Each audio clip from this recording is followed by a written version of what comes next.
Let's talk Tanya for the first day of the first Adar. Today, we start a new section in Tanya, a new unit of chapters. This unit is going to take us for 9 chapters, and the large topic of these chapters is going to be Simcha, joy and positive emotions. Apropos, for today, the first day of Adar, the month of Adar, which when it enters, we add in joy. Up until now, the Alter Rebbe has been giving us strategies how to defeat our animal soul. And it boils down basically to two different strategies. There's the long way and there's the short way, both of which we discussed at length in the previous chapters. And now, as we begin chapter 26, the Alter Rebbe tells us, however, there's one very important piece of information that I have to give you.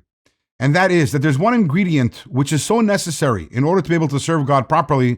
Without this ingredient, all the strategies that I gave you up until this point, they're going to be ineffective. What is that ingredient? That ingredient is Simcha, positive emotions. And in order for us to maintain positive emotions and to be excited and happy, enthusiastic, we need to avoid negative emotions. And as a chassid, one of the most important things is to avoid a negative state of mind, a negative emotional state. And the reason for that is, the Alter Rebbe explains by way of analogy. He says, imagine you have a wrestling ring and you have 2 wrestlers, and one of them is physically bigger and more powerful than the other. However, the bigger, more powerful fighter is lethargic and is pessimistic and is bogged down by a variety of negative emotions. And the other fighter, who physically might be weaker, but he is excited, enthusiastic, filled with energy and optimism. So we all know that the weaker one is going to win the battle. And the same thing is also in terms of our battle against the Yetzer Hara.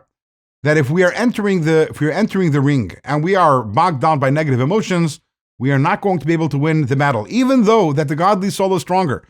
And with all the strategies that we discussed in the previous chapters, theoretically, the godly soul should be able to win the battle all the time, but that requires positive emotions, that requires Simcha. Or to put it in different words, Simcha, positive emotions, they are the fuel that gives energy to the godly soul so that it can defeat the animal soul in battle. And since life is a constant battle between the godly soul and the animal soul, it is so important for a Jew, for a chassid, to constantly be infused with positive emotions. Now, that's easy said, but how do we go about that? So for the next few chapters, the Alter Rebbe will be talking about a variety of negative emotions and how to overcome them. And in today's Tanya specifically, the Alter Rebbe is going to be talking about 2 different types of negative emotions. I must say, today's Tanya is an entire chapter. It's a very dense chapter. We are not going to be able to give proper treatment to any of the ideas that we're talking about over here today. We're more going to skim the ideas. It'll give us a taste of what the Alter Rebbe is talking about. And I urge you, if you find it interesting, to go and learn this chapter more in depth. The first idea the Alter Rebbe is going to address is negative emotions that result from hardship, difficulty, tragedy, the difficulties of life. And as we know, the difficulties of life, they give birth to many different negative emotions, whether it's fear, pain, anxiety, worry, anger, despair, hopelessness, and probably some others that I'm not mentioning at the moment also. How do we deal with these emotions? Because as mentioned, to serve God, we need to be in a state of positive emotions. And the basic idea that Alter Rebbe gives us is, we have a saying from our sages that Gamzu l'toiva, that everything that God does is for the best. God loves us. God loves each and every one of us. He loves each and every one of us deeply and infinitely, and God is in control of everything. So therefore, whatever happens to us has to be good by definition. Because if it comes from God and God loves us, it has to be good. So there's 2 options. Either it's a good that I appreciate as goodness, or it's a goodness which I don't appreciate as goodness, because God in His infinite wisdom understands and appreciates and sees so much of a bigger picture than what I can see. And it's not only that when a person is experiencing difficulty or hardship that it's also good. The Alter Rebbe makes a point and says it's an even greater good.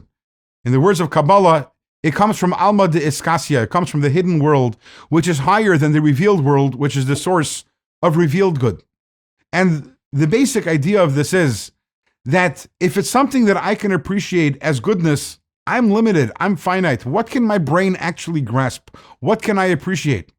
If it's something which is so great that I can't appreciate its greatness, that means it's greatness not on my terms, but on God's terms, which is so much of a greater greatness and so much of a greater goodness. And not only that, is an expression of such a more deeper relationship between myself and God. So contemplating that allows a person, it's a lot of work, but if a person works on this, to be able to maintain a state of positive emotions even when undergoing the difficult times in life. That is the first negative emotion the Alter Rebbe talks about in this chapter. And then the Alter Rebbe moves on to another negative emotion, which is guilt. And guilt is tricky because guilt seems holy and it seems like it's the right thing to do. But at the same time, when a person is feeling guilty and walks around feeling guilty, that saps them. It's a negative emotion which saps them of the energy needed in order to serve God with joy and happiness and to defeat the animal soul. And the Alter Rebbe says, yes, guilt, when done properly, is legitimate and is good. But most of the time, the guilt that we experience is not legitimate and is not productive. And the basic rule that Alter Rebbe gives us is that any guilt which is not scheduled, any guilt which happens to me, I'm walking in the street, or even if I'm davening or learning, and suddenly I'm beset with feelings of regret and remorse over something that I did wrong, the Alter Rebbe says, that's not productive, it's probably toxic, put that aside.